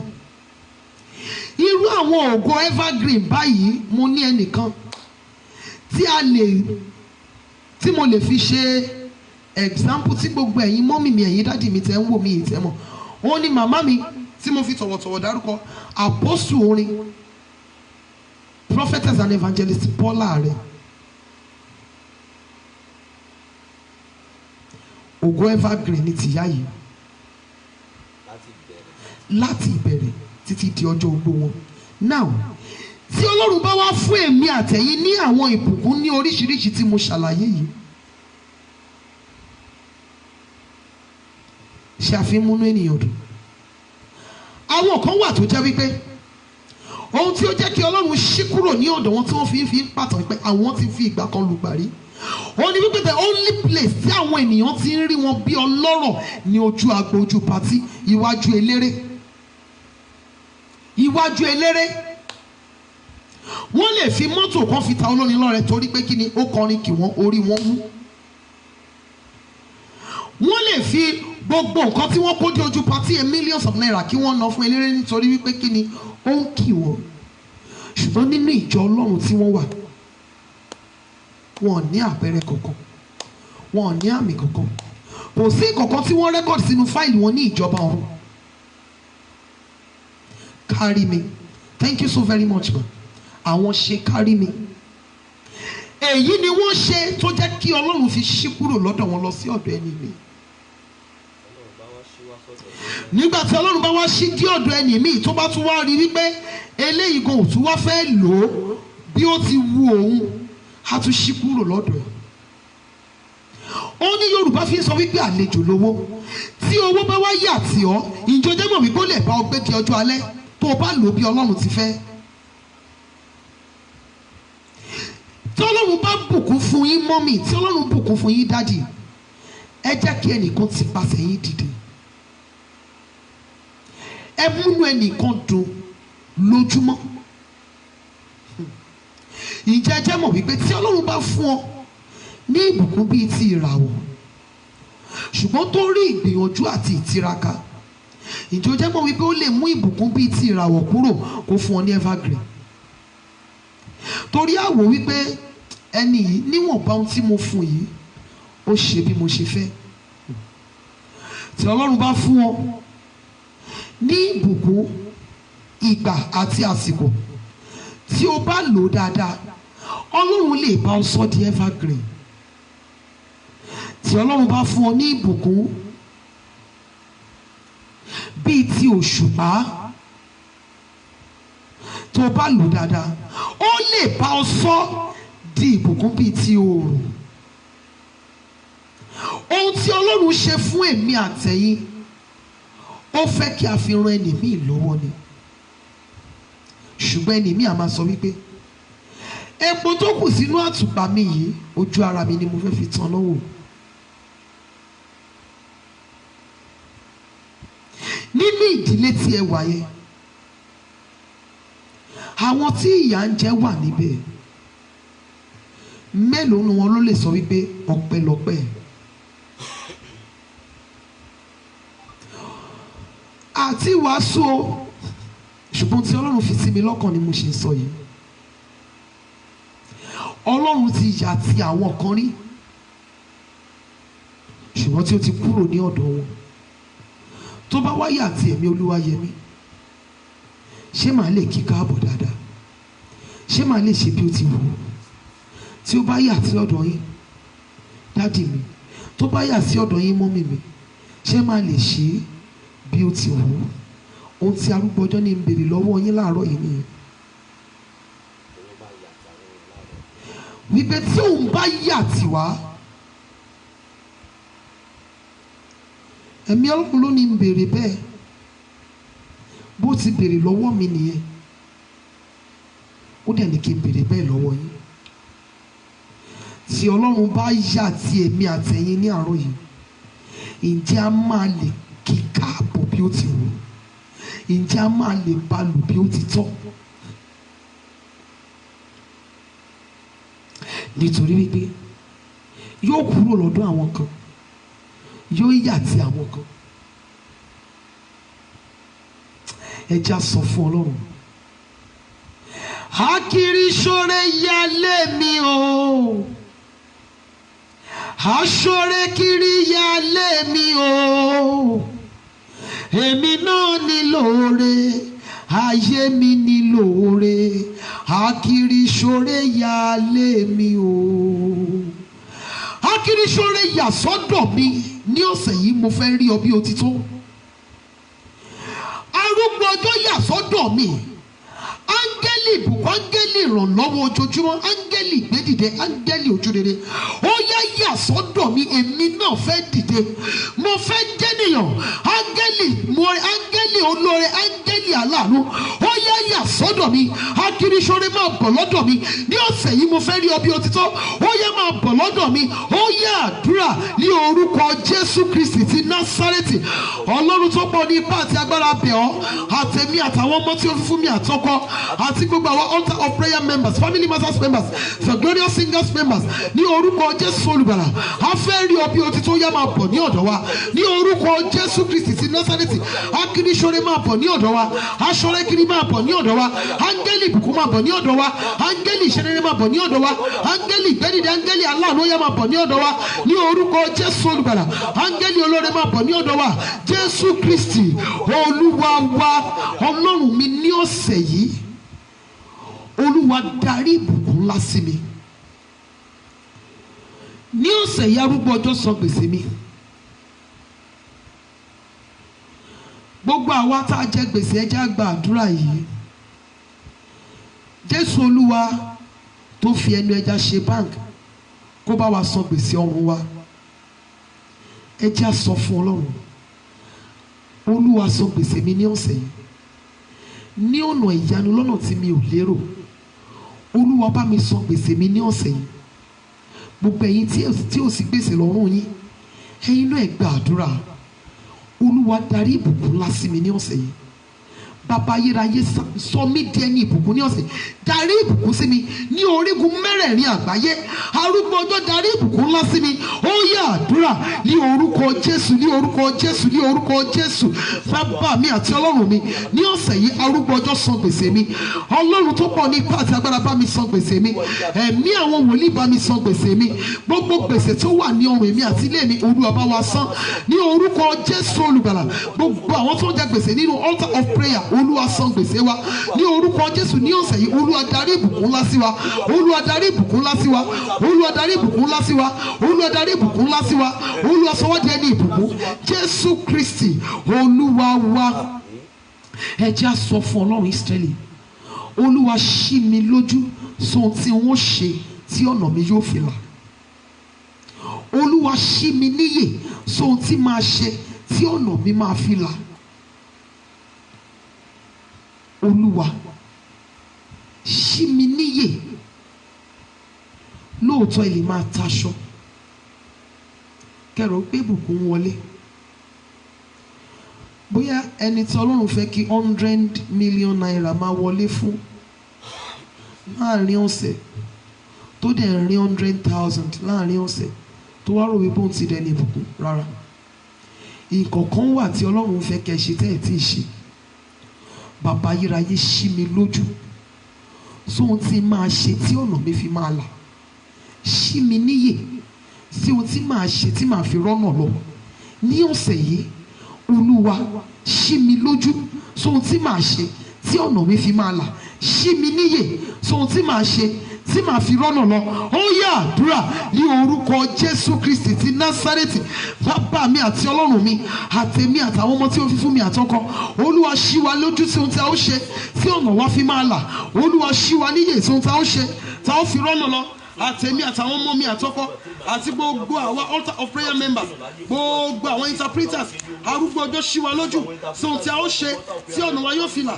Ṣí wa níyè sí ohun tí a ó ṣe tí a ó fi rọ́nà lọ ní orúkọ Jésù Kristi Olúwa wa. Mo wà ní Proverbs chapter 23 verse 23. Proverbs chapter 23 verse 23. Ra òtítọ́ kí o má sì ṣe tà á, ọgbọ́n pẹ̀lú àti ẹ̀kọ́ àti ìmòye. Praise the Lord. Ra òtítọ́ kí o má sì ṣe tà á, ọgbọ́n pẹ̀lú ẹ̀kọ́ àti ìmòye. Ní ọ̀sẹ̀ yìí, ohun tí a nílò láti ṣe ní ọ̀sẹ̀ yìí ni wípé kí a ra òtítọ́, kí a ra ọgbọ́n, ká ra ẹ̀kọ́, ká ra ìmòye.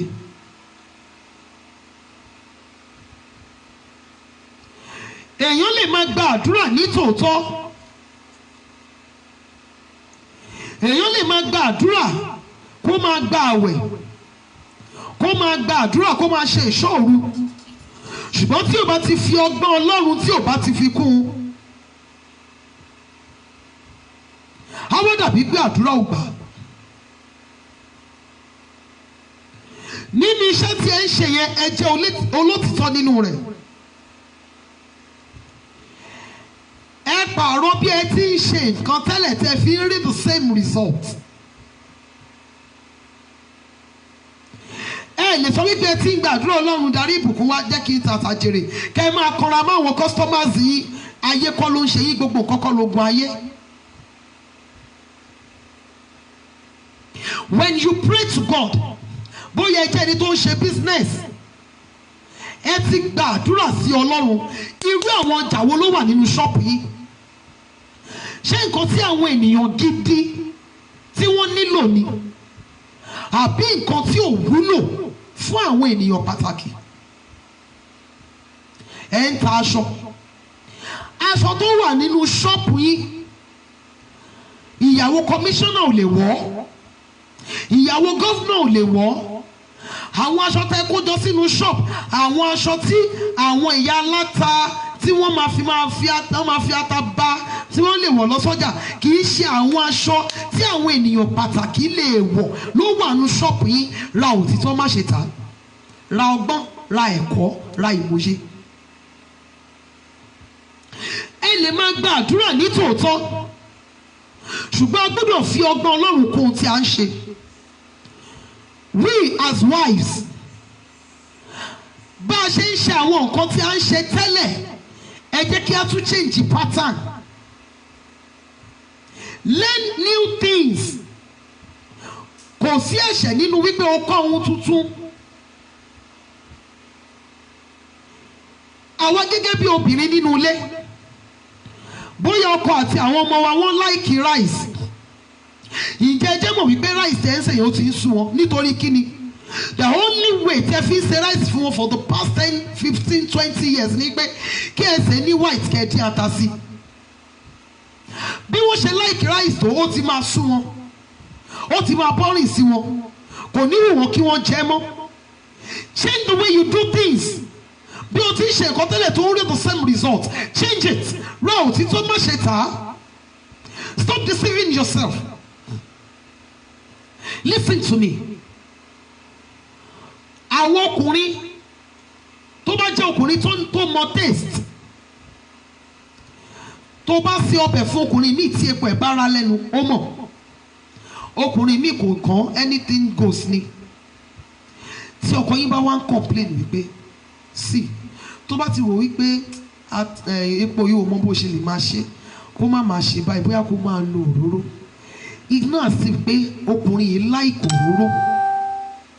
Mọ́mì, ẹlẹ́ni ìwé tẹ́ fi máa ṣe epo yín tí ò ní máa fi ra ọkọ yín lẹ́nu tẹ́ bá ṣe ọbẹ̀. Ẹ ka ìwé nípa nǹkan tí ẹ ń ṣe yẹn. Ẹ lẹ́yìn lọ́dọ̀ àwọn ẹni tí wọ́n ti ṣe nǹkan tí ẹ ń ṣe, tí wọ́n ti wà successful. Learn more from them. Kì í ṣe crime tí ẹ bá béèrè nǹkan tí ẹ mọ̀. Ra òtítọ́ ní ọ̀sẹ̀ yìí, má ṣe tà á. Ra ọgbọ́n, ra ìmọ̀, ra ẹ̀kọ́. Tó bá jẹ́ ọ́fíìsì lẹ ti ń ṣiṣẹ́, department tí ẹ wà yẹn, ẹ lọ kọ́ dáadáa nípa ẹ̀. Báwo ni wọ́n ti ń ṣe? Ẹ lọ ka ìwé nípa ẹ̀. Gbogbo ẹ ti fi rọrùn, òyìnbó ti máa yé rọrùn fún wa. O lè search fún lórí fóònù ẹ kó o dẹ̀ ká. Learn new things every day. Don't just sit down there.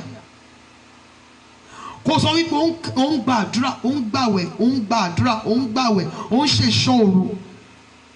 Láì béèrè fún ọgbọ́n, ìmọ̀ àti òye. You need it. Ìjọ jẹ́ mọ̀ wípé kí ló jẹ́ kí gàrí yàtọ̀ sí gàrí nínú ayé tá a wà yìí? Àwọn kan apply wisdom, wọ́n apply ẹ̀kọ́, wọ́n apply so many things ni. Wọ́n ń ta gàrí kan ní Àkúrẹ́, ní ìmọ̀ bí tí wọ́n ti ń ṣe gàrí yẹn wá. ẹnìyẹn ti sí ilẹ̀ sínú sachet, ó ti ní ìmíì ní ẹ̀pà, ìmíì ní ṣúgà àti milk, ìmíì ní kúlíkúlí, ó ṣàpáàkì ẹ̀ bẹ́ẹ̀. Kí ló jẹ́ kí gàrí ti ẹni yìí yàtọ̀ sí gbogbo gbàǹjọ́kọ́ńgọ́ gàrí tí wọ́n ń pariwo ní ọ̀dọ̀ wa ń bíbá yìí ni wípé òun fi ẹ̀kọ́ ó fi kún tiẹ̀, fi nǹkan tuntun kún tí ó ń ṣe. Reason tí ò ti jẹ́ kó o ní results gidi ni wípé you do this thing the same way you've been doing it from the beginning of your life. Wà á ní mọ́mí ẹ̀ tó bá máa ṣe rice, tó bá ti gbé rice kaná bẹ́ẹ̀ yẹn wọ́n máa fi iyọ̀ sí ẹ̀, that's all, wọ́n dẹ̀ máa fi ọbẹ̀ jẹ. Do you know wípé ìwọ lè ṣe white rice yẹ kó ní àlùbọ́sà? Do you know that? ṣé o mọ̀ pé tó bá fẹ́ kí rice ẹ kó ru sí gas, there's another way tó lè fi ṣe. Learn new things. Only the only way tó máa fẹ́ di ata nílẹ̀ yìí wọ́n máa lọ ata, wọ́n máa lọ máa lùbọ́sà, wọ́n dẹ̀ máa sè bẹ́ẹ̀ ẹ̀dẹ̀ tí ń jẹun lọ nìyẹn. Ìwọ lè ṣe nǹkan tiẹ̀ kó jẹ́ kí ọbẹ̀ kó wu àwọn ọmọ ẹ̀ àtọkọ ẹ̀ jẹ. Àwọn nǹkan kéékèèké bíi pọ̀mọ́, kó rẹ́ pọ̀mọ́ sí, àwọn ẹja kan kó yá sí. Learn new things. Thank you so very much, ma. If you want to know how to cook good food, wọ́n ní kó lọ sí Instagram ní Twin Ketra, and you will learn so many things there. You've been praying, ṣùgbọ́n ẹ fi nǹkan míì kún. Ọ̀sẹ̀ tuntun míì la tún bẹ̀rẹ̀ yìí. You've been doing this the same way. Oh, the same result. Why don't you try another thing? Kó lè rí another result. Ra òtítọ́ kí o má ṣe tà á. Bó jẹ́ aṣọ lẹ́ ń tà, ẹ̀ka nǹkankan. Thank you, ma. You can add carrot to your rice. You can add so many things. Garnish it. Tọ́kọ ẹ̀gbọ́n bá rí rice ò ní súnmọ́. Ó sí ọbẹ̀ ẹ̀gúsí, wọ́n jẹ ọbẹ̀ ẹ̀gúsí ẹ̀ tán, inú bẹ̀ sí ṣe gbùrùgbùrùgbùrù. Ó wá di gbọ́ ọkọ ẹ̀ sọ pé má tiẹ̀ sí ẹ̀gúsí mọ́, á jẹ ẹ̀gúsí mọ́ nínú ilé. Ẹ̀gúsí is a very bad soup. Ẹ̀gúsí ò ń ṣe bad soup. It's just like pé o ò ṣe tiẹ̀ kó jiná. Change the way you do things. Ní ọ̀sẹ̀ tí o wà yìí kò lè rí positive result. Ra òtítọ́, má ṣe tà á. Bó jẹ́ ọmọ ilé ìwé, má jẹ́ ọmọ ilé ìwé kíláàsì nìkan. Ohun tó fẹ́ study tó wù ẹ́ láti dà ní ilé ìwé gíga, tó wù ẹ́ láti dà ní future yẹn, láti ìsinyìí lọ bẹ̀ sí máa study nípa ẹ̀, bẹ̀ sí máa kà nípa ẹ̀. Bẹ̀ sí máa kà nípa ẹ̀. Tó bá jẹ́ ẹni tó ń ta aṣọ, lọ kà dáadáa. Àwọn kan ti ta aṣọ tí wọ́n ti wà successful. Àwọn kan ti ta aṣọ tí wọ́n ti wà successful. Ìjọ jẹ́ mọ̀ wípé o lè máa ta èlò ọbẹ̀. Thank you so very much, ma. If you add onions to your yam, ó máa jẹ́ kó soft. Can you see now? Learn so many things. The way you dress. Fẹ́yàn mi dress lọ sọ́fíìsì, ẹ fẹ́ lè bèrè lọ́wọ́ ẹ̀ gba ṣé ẹ fẹ́ lọ bọ́mọ yìí tọ́jú ọmọ ni? Nígbà tó bá kọ gbogbo ẹ̀ mọ́ra bí àlùbọ́sà. Bẹ́ẹ̀ ṣe ń àtẹ́ǹdì sí àwọn customers yìí, ẹ wọ́ọ̀ṣì ẹ̀ ní ọ̀sẹ̀ yìí, welcome them with smile. Owó ọwọ́ wọn lẹ fẹ́ gbà, ṣùgbọ́n wọ́n ná ọjà lọ́wọ́ yín, iná ò pọjà. Èyí tẹ́ fi bú wọn wípé irú yìí kọ́ là ń fẹ́ níbí, aṣọ ńlá kọ́ mà lèèyàn ńlá. Ẹ mà lè bú ẹni míì tó jẹ́ wípé owó tó ń gbin nínú àkáǹtì ẹ̀, ẹni tó kó sí lace, tó kó sí aṣọ gẹ̀rẹ̀ yìí kò máa ní. Ẹ wo, ẹ change bí ẹ ṣe ń attend sí àwọn customers yìí ní ọ̀sẹ̀ yìí. Ra òtítọ́, má ṣe tà á. Apply wisdom. Ra ẹ̀kọ́. Get understanding about what you do. Ṣé mo wípé ẹ lè jẹ́ tailor? Ṣebí àwọn tailor kan ni wọ́n rán aṣọ fún àwọn ènìyàn ńláńlá. Ṣebí àwọn tailor kan ni wọ́n rán aṣọ fún àwọn governor, tí wọ́n rán aṣọ fún àwọn ìyàwó àwọn governor, àwọn president. Ṣebí tailor kan ni. If the way you package yourself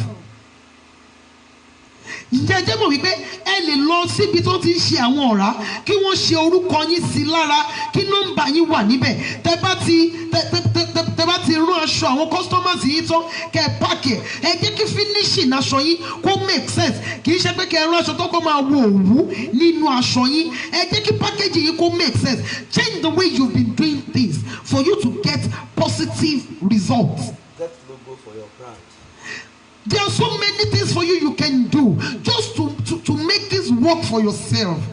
Ra òtítọ́ má ṣe tà á. Ra òtítọ́ má ṣe tà á. Don't sell it. This thing you are doing, ohun tí Ọlọ́run gbé lé ọ lọ́wọ́ yìí, aṣọ tí ó ń tà yìí, ó lè sọ ọ́ di ẹni ńlá.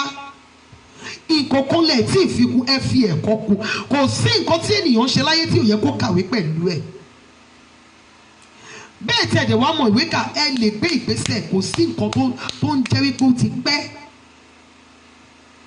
Ẹ lè ṣe nǹkan kan tó jẹ́ wípé gbogbo ibi tó bá ti wọ aṣọ yín wọ́n ti mọ̀ pé aṣọ lágbájá ló rán aṣọ yìí. Wọ́n ti mọ̀ wípé lágbájá ló rán aṣọ yìí. Wọ́n ní lógo ẹ̀ nìyẹn. Ẹ lè rán aṣọ yín kó ra níbi táàgì kan lẹ́yìn kó ní kankan. Ṣé mo wípé ẹ lè máa ta èlò ọbẹ̀? Káwọn tó wà ní governor's office, governor's house kọ́ dẹ̀ máa patronize yín. Ìjẹ́jẹ́ mọ̀ wípé ẹ lè máa ta epo pupa yìí. Káwọn èèyàn dẹ̀bẹ̀ sí máa rọ́ọ̀ṣì yín pé epo wúmà yìí nìkan ni mo fẹ́ máa jẹ. Epo ẹ̀ neat, epo ẹ̀ mọ́ nítorí pé bí ẹ̀yin ṣe ń ta tiyín ni. Ìjẹ́jẹ́ mọ̀ wípé ẹ lè máa ta ẹja tútù ta ẹran tútù tó jẹ́ wípé ọ̀dọ̀ yín nìkan ni gbogbo ará ìlú á fẹ́ máa wá. Ra táìmù lórí rédíò jẹ́ kí àwọn sọ̀rọ̀sọ̀rọ̀ bá ẹ polówó ohun tí ó ń tà. Ná owó lórí ohun tó ń ṣe kó lè fa owó gidi wá fún ẹ. Àwọn táìmù ọjà ṣe jíngù ṣe oríṣiríṣi wà lórí Instagram wà lórí social media gbogbo polówó ohun tí ó ń tà níbẹ̀ jẹ́ kí àwọn ènìyàn mọ ohun tí ó ń tà. Ra òtítọ́ má ṣe tà á. Àdúrà ń gbà nítòótọ́. Tọ́lọ́run bá máa yà tí àwa ó gbúdọ̀ rí ìmúra wa àti ìṣetán wa. Olóò fẹ́ máa ta ọjà gbogbo àwọn ẹlẹgbẹ́ ti di ọjà. Thank you ma. Gbogbo àwọn ẹgbẹ́ ti di ọjà láti aago 8. Ẹni tó ti pa 10 million ti pa 10 million ẹni tó pa 100,000 ti pa 100,000. Ní àsìkò tí àwọn ẹgbẹ́ ń ta ọjà yẹn wọ́n sì wà lórí bẹ́ẹ̀dì òun náà pọ̀ ó ṣẹ̀ dé ibi iṣẹ́ láago 12 ọ̀sán. Ayé kọ́ ló ń ṣe ẹ́. Bíbélì sọ wípé nínú ìwé òwe ó ní ọ̀lẹ ó ló sọ wípé ẹranko búburú wà níta tó máa pa oúnjẹ. Oorun díẹ̀ sí ògbé díẹ̀ sí ìkáwó kójọpọ̀ láti sùn díẹ̀ sí.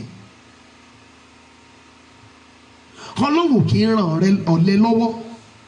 Alágbára ẹni tó ṣe tán ni Ọlọ́run máa ń ràn lọ́wọ́. If you want to do any craft ó ní kẹ́ ẹ lọ fún DIY fún happy craft for home DIY ideas. Can you imagine? There are so many things you can do even in your marriage, in your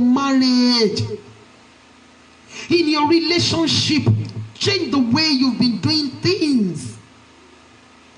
Ka ìwé tó ní ṣe pẹ̀lú marriage, ka ìwé tó ní ṣe pẹ̀lú relationship, ka ìwé tó ní ṣe pẹ̀lú bí òbí ti ń ṣe sí ọmọ. There are so many people, there are so many parents out there tí wọ́n mú in tó ń ba inú àwọn ọmọ wọn jẹ́ and they don't know. You must change the way you do things in this week for you to get positive results. Yes, you've been praying, we have prayed this morning, but there are so many things tí a gbọ́dọ̀ ṣe. Àwọn ìgbésẹ̀ kan wà tí a gbọ́dọ̀ gbé, àwọn kọ̀ọ̀kan wà tí a gbọ́dọ̀ ṣe láti lè fún wa ní result tó yàtọ̀ sí èyí tí a ti ń rí tẹ́lẹ̀. A lè sọ wípé a jẹ́ ìyàwó ilé tó jẹ́ wípé irun orí wa á ti máa rùn. You don't take care of your hair, you don't take care of your body, you just dress anyhow. Àwọn ọ̀rẹ́ ọkọ yín máa dénú ilé wọ́n á máa sọ fún yín ọkọ yín pé bàbá mọ́mí ẹ̀ ń lè àwọn ọkọ wọn bá ẹ̀gbọ́n ẹ̀ lé. No, it shouldn't be.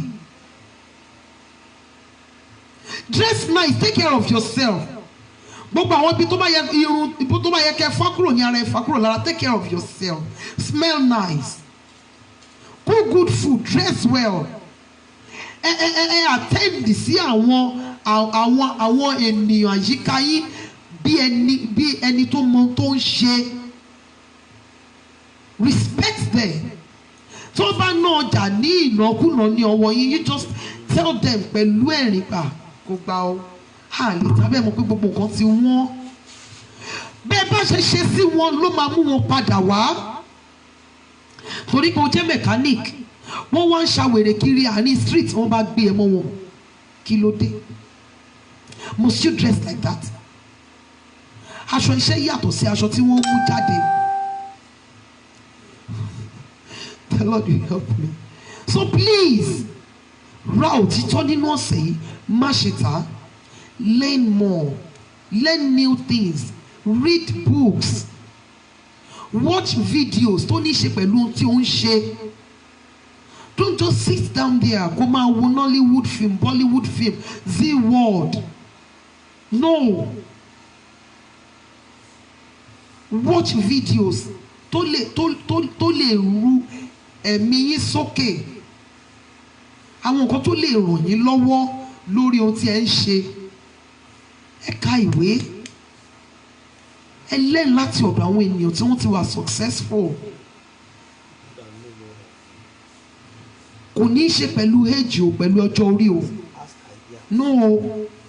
Tẹ bá rí wípé ẹni lóòótọ́ lè kéré sí yín lọ́jọ́ orí, ṣùgbọ́n tẹ mọ̀ wípé Ọlọ́run bless ẹnìyẹn tó ní ìmọ̀ jù yín lọ, ẹ súnmọ́, ẹ béèrè lọ́wọ́ ẹ̀.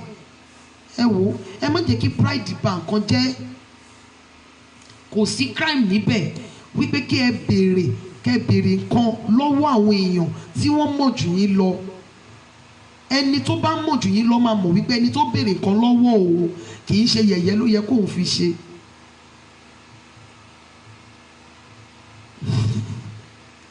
So it is well with us in the mighty name of Jesus.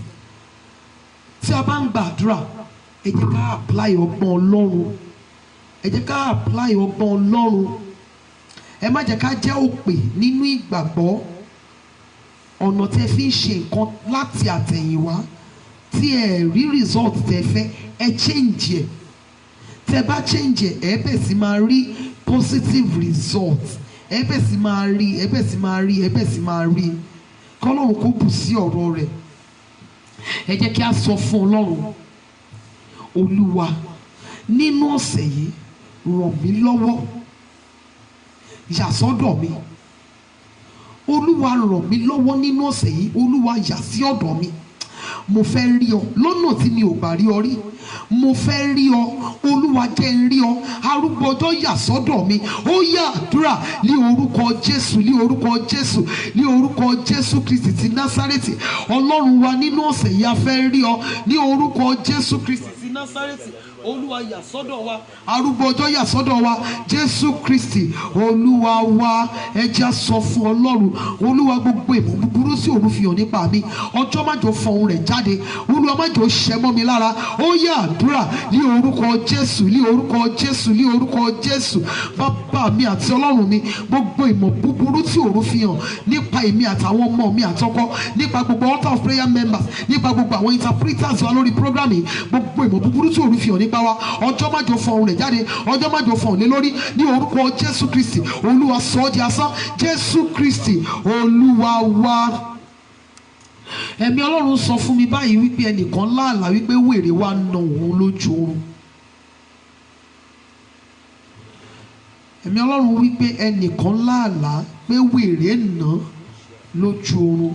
Ẹ jọ̀ọ́, tó bá jẹ́ yín lẹ́nìyẹn, ẹ já sọ̀rọ̀ lẹ́yìn program. Mo forúkọ Ọlọ́run bẹ̀ yín. Ẹ já sọ̀rọ̀ lẹ́yìn program. Ẹni tó láàlá wípé wèrè wá nà táwọn lójú oorun yẹn, ẹ jọ̀ọ́ torí Ọlọ́run, ẹ já sọ̀rọ̀ ní ẹ̀yìn program. Tẹ́ bá ti ṣe program yẹn ṣe bẹ́ẹ̀. Ẹ já sọ fún Ọlọ́run Ísírẹ́lì, Olúwa, kòtò tí wọ́n gbẹ́ fún mi yìí, iye wọn tó mọ̀ sí, Olúwa rẹ́ wọn sí. Kòtò tí wọ́n gbẹ́ sílẹ̀ fún mi yìí, iye wọn tó mọ̀ sí kòtò yìí,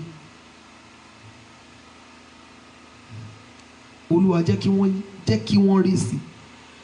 Kòtò àìsàn ni, kòtò àkóbá ni, kòtò àìní ni, kòtò ikú òjijì ni, kòtò ìbànújẹ́ ni, èyí tí wọ́n gbẹ́ sílẹ̀ iye wọn tó mọ̀ sí, Olúwa fi ẹ̀mí wọn dí kòtò náà. Ó yá àdúrà ní orúkọ Jésù Kristi ti Násárẹ́tì, alágbára nínú àwọn ọ̀run, mo bẹ̀ ọ́, kòtò tí wọ́n gbẹ́ sílẹ̀ nítorí tèmi, torí àwọn ọmọ tí Ọlọ́run fi fún mi, torí ọkọ, torí gbogbo àwọn altar of prayer members, torí gbogbo àwọn interpreters níbí, kòtò yìí iye wọn tó mọ̀ sí, Olúwa fi ẹ̀mí wọn dí. Kòtò ìbànújẹ́, kòtò ẹkú, kòtò ikú ọmọ, kòtò ikú òjijì, kòtò àkóbá, kòtò àìsàn, kòtò àìní, kòtò ìjì, èyí tí wọ́n gbẹ́ sílẹ̀ ní orúkọ Jésù Olùgbàlà, iye wọn tó mọ̀ sí, Olúwa fi ẹ̀mí wọn dí. Jésù Olúwa wa, Olúwa àlá rere mi, ìran rere mi, èrò rere mi, Olúwa jẹ́ kí ọjọ́ fọhùn rẹ̀ jáde, jẹ́ kó di ẹ̀rí ńlá fún mi. Ó yá àdúrà ní orúkọ Jésù Kristi ti Násárẹ́tì. Ọlọ́run mi, àlá rere wa, ìran rere wa, èrò rere wa, ní orúkọ Jésù Olùgbàlà, Olúwa jẹ́ kí ọjọ́ fọhùn rẹ̀ jáde, jẹ́ kí ọjọ́ fọhùn lé lórí, jẹ́ kó di ẹ̀rí ńlá fún wa. Jésù Kristi Olúwa wa. Ẹja sọ fún Ọlọ́run, Olúwa, ohun búburú gbogbo tí mo bẹ̀rù, Olúwa má jò dé bá mi. Ohun búburú tí mo bẹ̀rù ní ìrìn àjò ayé mi láyé, Olúwa má jò dé bá mi. Ó yá àdúrà ní orúkọ Jésù Kristi ti Násárẹ́tì. Ọlọ́run mi, mo bẹ̀ ọ́, ohun búburú gbogbo tí èmi, àwọn ọmọ tí Ọlọ́run fi fún mi, ọkọ mi, gbogbo àwọn altar of prayer members, gbogbo àwọn interpreters, ohun búburú gbogbo tí a bẹ̀rù ní orúkọ Jésù Olùgbàlà, Olúwa má jò dé bá wa. Ní orúkọ Jésù Olùgbàlà, Olúwa má jò dé bá wa. Ní orúkọ Jésù Olùgbàlà, Olúwa má jò dé bá wa. Ohun búburú gbogbo tí a bẹ̀rù fún ayé wa ìsinsìnyí, fún ọjọ́ ọ̀la wa, Olúwa má jò dé bá wa, má jò dé bá wa, má jò dé bá wa, má jò dé bá wa. Jésù Kristi Olúwa wa. Olúwa sọ ilé mi di ilẹ̀ Góṣẹ́nì tí ibi kì í wọ̀. Ẹsẹ̀ ibi má jò wọ ilé mi, áńgẹ́lì apanirun má jò wọ ilé mi. Ó yá àdúrà ní orúkọ Jésù Kristi ti Násárẹ́tì. Ọlọ́run wa bẹ̀ ọ́, ní Olúwa sọ ilé wa di ilẹ̀ Góṣẹ́nì tí ibi kì í wọ̀. Ibi má jò wọ ilé wa, ikú má jò wọ ilé wa, ọ̀fọ̀ má jò wọ ilé wa, ẹsẹ̀ ibi má jò wọ ilé wa, ìbànújẹ́ má jò wọ ilé wa, ìdàrúdàpọ̀ má jò wọ ilé wa, òkò ìtúká má jò wọ ilé wa. Jésù Kristi Olúwa wa. Jésù Olúwa wa. Ẹja sọ fún Ọlọ́run, Olúwa jẹ́ kí ààbò rẹ dájú lórí gbogbo ilẹ̀ Yorùbá, gbogbo àwa ọmọ ilẹ̀ Yorùbá, níbi tí a dé, níbi tí a kàn, gbogbo ọmọ Ìgbò pátá, Olúwa jẹ́ kí ààbò rẹ dájú lórí wa. Ó yá àdúrà ní orúkọ Jésù, ní orúkọ Jésù, ní orúkọ Jésù. Gbogbo àwa ẹ̀yà Yorùbá, ẹ̀yà Ìgbò pátá, Olúwa jẹ́ kí ààbò rẹ dájú lórí wa. Ní orúkọ Jésù Olùgbàlà, Olúwa jẹ́ kí ààbò rẹ dájú lórí wa. Gbogbo ilẹ̀ Yorùbá, gbogbo ilẹ̀ Ìgbò, Olúwa má jò dahoro, Olúwa má jò dahoro, Olúwa má jò dahoro. Jésù Kristi Olúwa wa. Orin tí a máa ń kọ yẹn wípé Ọlọ́run mi tinútinú ni kí o fi ràn mí lọ́wọ́, gbé mi ṣe pẹ̀kí olóore mi. A máa kọrin yìí ní ìgbà mẹ́ta, a máa ṣàmì méje lé e lórí. Ọlọ́run mi tinútinú ni kí o fi ràn mí lọ́wọ́, gbé mi ṣe pẹ̀kí olóore mi.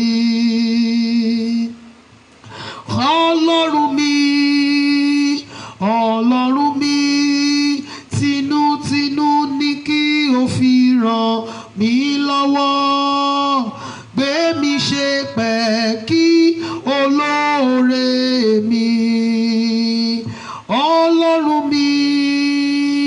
Ọlọ́run mi tinútinú ni kí o fi ràn mí lọ́wọ́, gbé mi ṣe pẹ̀kí olóore mi.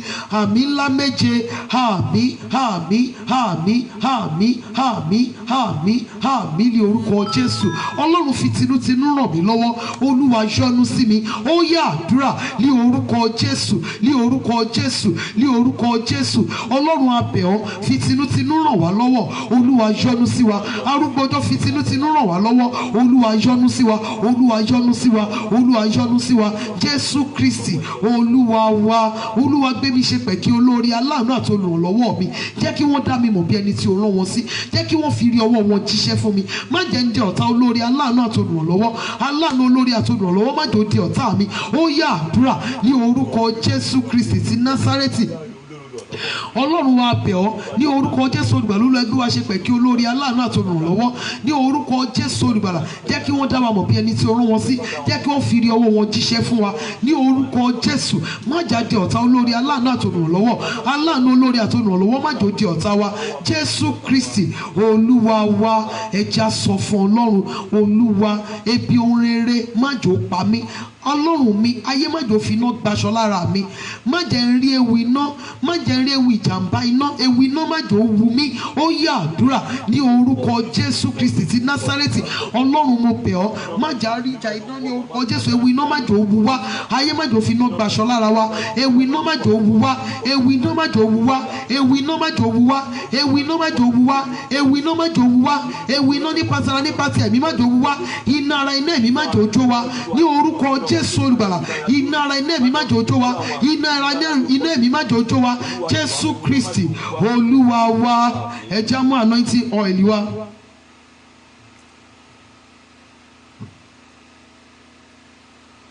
Ní orúkọ Jésù, ìwọ ọwọ́ mi gbọ́ ọ̀rọ̀ Olúwa, àmì àmúbọ́ nínú rẹ, ẹ̀jẹ̀ Jésù kò máa parẹ́.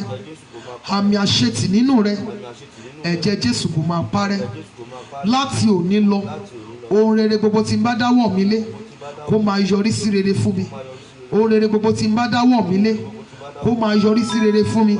Ohun rere gbogbo tí n bá dáwọ́ mi lé kó máa yọrí sí rere fún mi.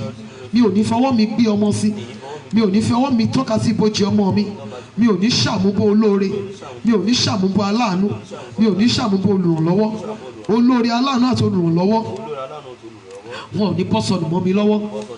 Accident ò ní sọ mí di aláàbọ̀ ara, mi ò ní fọwọ́ mi gba lẹ́tà ìbànújẹ́ ní orúkọ Jésù Kristi Olúwa wa. Ní orúkọ Jésù, orí mi gbọ́ ọ̀rọ̀ Olúwa, ó yá lọ kó lọ ṣe rere. Ìṣẹ̀dá mi kò ní gba ibi, ìwọ orí mi ò ní gba ìbọ̀dẹ̀. Gbogbo ibi tí n bá gbé orí mi yìí wọ̀, kí n máa rí àánú gbà níbẹ̀, kí n rí àánú Ọlọ́run gbà, kí n rí àánú ènìyàn gbà, kí n di ẹni ìtẹ́wọ́gbà ní orúkọ Jésù. Orí mi kò ní sùnú àgbàrá ẹ̀jẹ̀, mi ò ní gba ikú oníkúkú, mi ò ní gbọ́jọ́ lọ́jọ́ rọ̀rùn. Orí mi kò ní gba ìbọ̀dẹ̀ ikú ọmọ, orí mi kò ní gba ìbọ̀dẹ̀ ikú ọkọ òjijì, orí yìí kò ní gba ìbọ̀dẹ̀ ikú aya ní orúkọ Jésù. Orí mi gbọ́ ọ̀rọ̀ Olúwa, ó yá lọ ṣe rere. Mi ò ní jẹ́ ẹni tó ń wá fún ibi, mi ò ní ṣe àkóbá ní orúkọ Jésù Kristi. Ìwọ ìṣẹ̀dá mi gbọ́ ọ̀rọ̀ Olúwa, ó mà ní gba ìbọ̀dẹ̀ bá mi o ní orúkọ Jésù. Gbogbo ibi tí n bá dé kí n di ẹni ìtẹ́wọ́gbà. Ọkùnrin kó ràn mí lọ́wọ́, obìnrin kó ràn mí lọ́wọ́, ọmọdé kó ràn mí lọ́wọ́, àgbà kó ràn mí lọ́wọ́, èèyàn dúdú kó ràn mí lọ́wọ́, èèyàn funfun kó ràn mí lọ́wọ́ ní orúkọ Jésù Kristi Olúwa wa. Ní orúkọ Jésù, ìwọ ẹsẹ̀ mi gbọ́ ọ̀rọ̀ Olúwa, o ò ní gbé mi sí ibi, mi ò ní ṣìrìn, mi ò ní rìn séwu, mi ò ní rìn sí ikú, mi ò ní rìn sákòbá, mi ò ní ṣìrìn o, mi ò ní rìn lọ́jọ́ tẹ́bi ń pọ̀nà. Ìwọ ẹsẹ̀ mi gbọ́ ọ̀rọ̀ Olúwa, ó yá gbé mi kó ire, gbé mi débi tí ire mi wà, gbé mi débi tí ìrànlọ́wọ́ mi wà, gbé mi débi tí àánú mi wà ní orúkọ Jésù. Accident ò ní gé mi lẹ́sẹ̀, accident ò ní sọ mí di aláàbọ̀ ara ní orúkọ Jésù Kristi Olúwa wa. Olúwa yé ìgbàgbọ́ mi bá mi túṣe.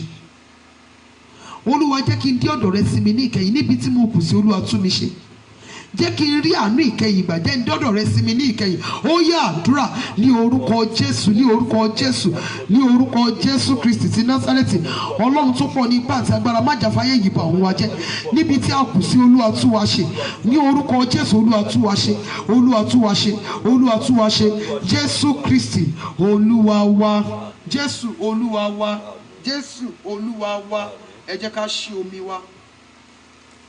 Ògo ni fún Baba àti fún Ọmọ àti fún Ẹ̀mí Mímọ́.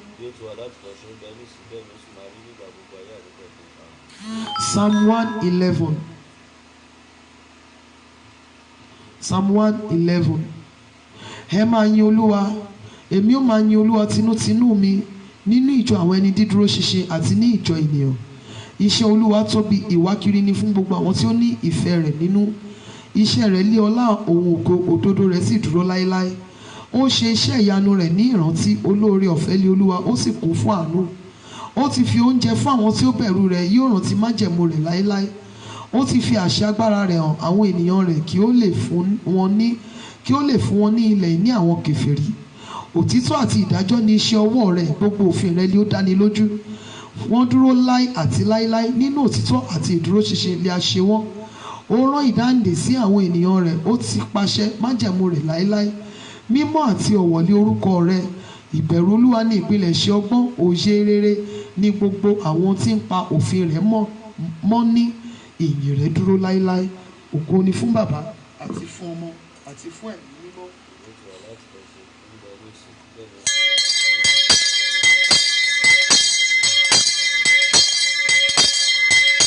Ní orúkọ Jésù, Bàbá wa àti Ọlọ́run wa, gba ọpẹ́ wa fún àṣeyọrí program àárọ̀ yìí. Olúwa gba ẹ̀yìn wa. Ohun rere tí a ti béèrè, Olúwa fàánú dá wa lóhùn. Ní orúkọ Jésù, àdúrà wa má jò ní ìdènà. Ní orúkọ Jésù olùgbàlà, gbogbo omi tí a gbé kalẹ̀, Olúwa yà sí mímọ́. Ẹ̀yin omi yẹ gbọ́ ọ̀rọ̀ Olúwa, ó yẹ di ẹ̀jẹ̀ Jésù. Agbára gbogbo nìṣe, ó yá kó wọnú àwọn omi wọ̀nyí lọ. Ní orúkọ Jésù Kristi ti Násárẹ́tì, kó wọnú àwọn omi wọ̀nyí lọ. Ní orúkọ Jésù, mo gbàdúrà fún gbogbo àwọn tó ń ṣe birthday lénìí.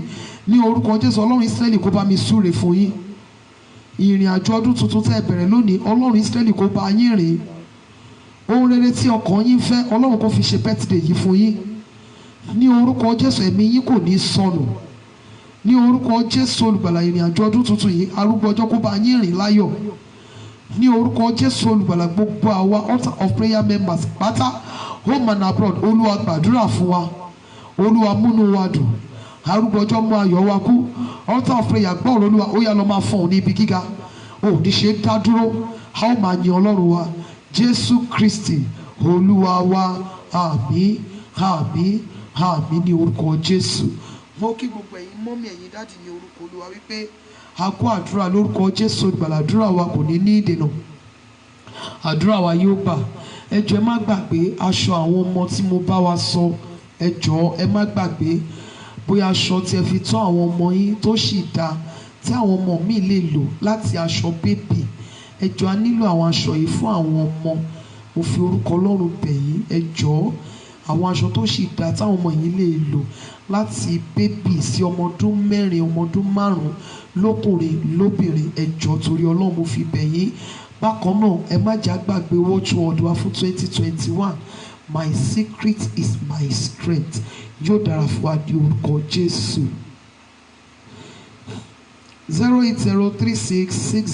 08036607384 nọ́mbà mi nìyẹn. 08036607384 08036607384. Yóò dára fún wa ní orúkọ Jésù. Ẹ jẹ́ ká ṣoore ọ̀fẹ́ ní àpapọ̀. Oore ọ̀fẹ́ Jésù Kristi Olúwa wa, ìfẹ́ mímọ́ ti Ọlọ́run, ìdàpọ̀ ti ẹ̀mí mímọ́ kí ó sọ̀kalẹ̀ kí ó máa bá wa gbé láti ìsinsìnyí lọ àti títí láéláé. Àmín, àmín, àmín ní orúkọ Jésù. Ẹ jẹ́ ká kí hallelujah ńlá 9 sí Ọlọ́run wa. Ó yá o. Hallelujah, hallelujah, hallelujah, hallelujah, hallelujah, hallelujah, hallelujah, hallelujah, hallelujah. Ògo. Amen. Thank you so very much, ma. Have a wonderful week. Ọ̀sẹ̀ yìí yóò pé yín lórúkọ Jésù. Ọ̀sẹ̀ yìí máa pé gbogbo wa. Ní ọ̀sẹ̀ yìí a máa rí ọwọ́ ìyanu Ọlọ́run. Arúgbó ọjọ́ yóò ṣàánú fún èmi àtẹ̀yin. Ní ọ̀sẹ̀ yìí a ó ní ẹ̀rí rere.